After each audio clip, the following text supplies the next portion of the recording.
Johnny Depp's life was never the story the headlines tried to make you believe. Behind the scandals, rumors, lawsuits, and blockbuster fame hides a truth even many devoted fans don't truly know. Private hospital visits, a fortune once worth $650 million vanishing, betrayals, and battles no camera ever fully captured. If you think you've heard his full journey, think again. This is Johnny Depp's life told in a way most people never see. Johnny Depp was never meant to be shaped by Hollywood. His original dream didn't involve movies at all. Born in Kentucky, he grew up moving constantly, more than 20 homes by the time he was a teenager. Stability didn't exist in his childhood. But at age 12, one gift shifted everything, a guitar. The second he touched those strings, chaos faded. Music didn't just interest him, it consumed him. It became a lifeline. At 16, while most teens worried about homework in college, Depp made a decision most would fear. He dropped out of high school with zero plan except one: become a rock musician. No safety net. No backup dream. Just raw belief and risk. He formed bands, first Flame, then The Kids, and unlike typical teenage garage groups, they ended up sharing stages with names like Iggy Pop, Duran Duran, and the B-52s. But passion didn't pay rent. So while chasing dreams, Depp sold pens door-to-door for $30 a week. The man who would one day earn tens of millions per film began by knocking on doors begging people to buy office pens. Then fate stepped in quietly. A friend introduced him to Nicolas Cage, who saw something unusual in him, a presence, a spark. Cage told him directly, "You should try acting." Johnny had never taken a class, never trained, never even imagined himself on a movie set. But sometimes life pulls you into a destiny you didn't choose. That push led him to an audition for A Nightmare on Elm Street. Director Wes Craven wasn't convinced, until his daughter looked over audition photos, pointed to Depp, and simply said, "That one." Overnight, Depp shifted from struggling musician to Hollywood's newest face. Success, however, wasn't the blessing it appeared to be.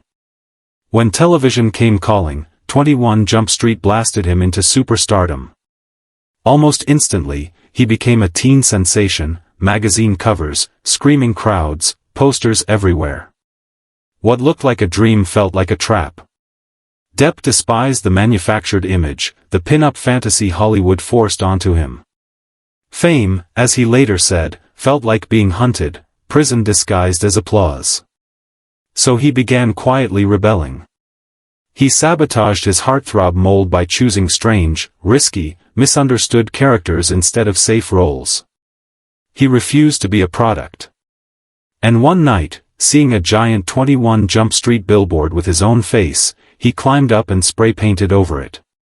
Caught red-handed, the security guard let him finish when he realized the vandal was the star himself. Ironically, the rebellion only made the media love him more. Then came the partnership that changed cinema, and him. Tim Burton. Two outsiders collided, one who didn't belong in Hollywood, and one who never wanted to. Burton didn't want the polished star Hollywood tried to build, he wanted the misfit, the wounded soul. Their first film, Edward Scissorhands, wasn't just acting for Depp, it was emotional release. Edward's loneliness, confusion, yearning, all pieces of Johnny's real inner world. And the collaboration continued: Sleepy Hollow, Ed Wood, Charlie and the Chocolate Factory, Sweeney Todd, Alice in Wonderland, Dark Shadows. The stranger the role, the more Depp poured himself into it. He didn't perform characters, he confessed through them. But behind the gothic makeup and eccentric roles, his real life was unraveling: addiction, emotional storms, and private demons no one saw. Hollywood applauded Johnny Depp, but Johnny the man was breaking.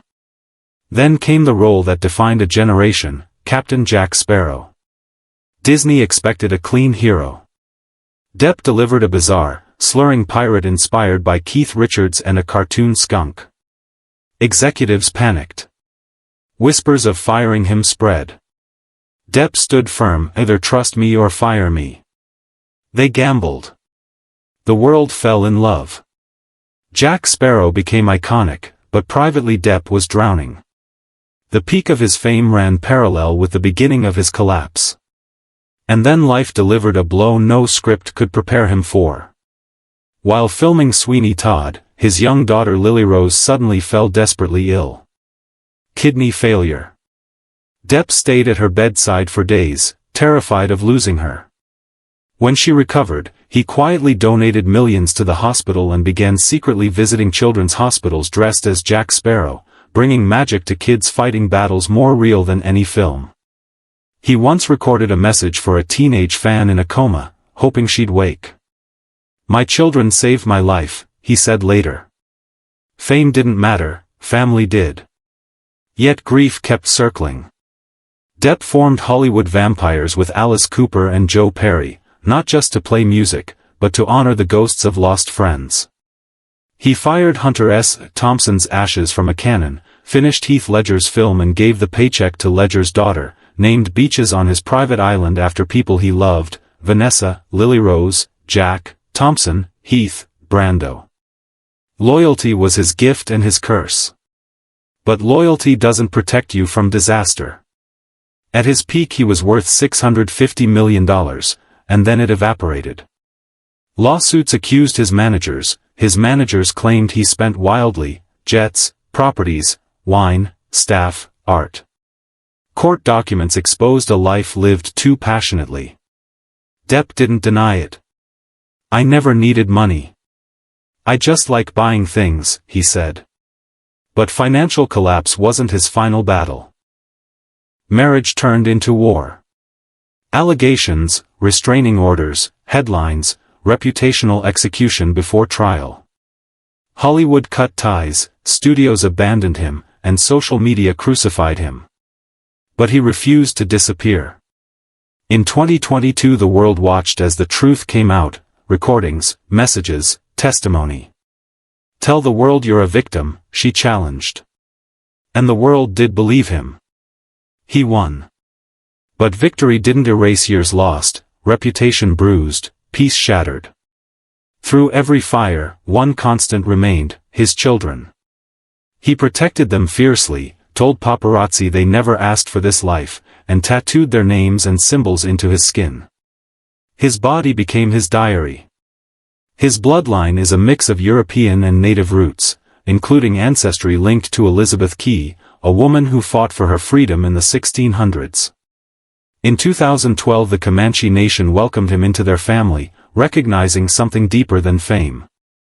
Now, after storms, he lives across 3 places: France, Los Angeles, and his island in the Bahamas, where beaches carry names of the people he loves and misses.